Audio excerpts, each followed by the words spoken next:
Francesca Pacheco, Miss Universe Philippines, Bulacan!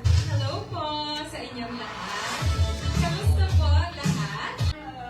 Hello po kay Mama Ru and Miss Max. Napakaganda naman talaga. Siyempre, kala ko artista po. I'm so happy po and glad that you're all here. So, sobrang natutuwa po ang aking puso. But of course, I want to thank for the local director, and Angelica. She's like an idol to me talaga. And you know, we've met before.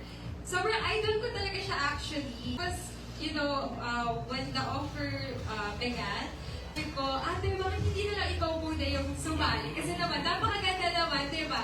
Di ba po bang representative ng Miss Universe Philippines to? Pwede. And with that, once again, a big round of applause to Miss Francesca Pacheco, our Miss Universe Philippines Bulacan representative.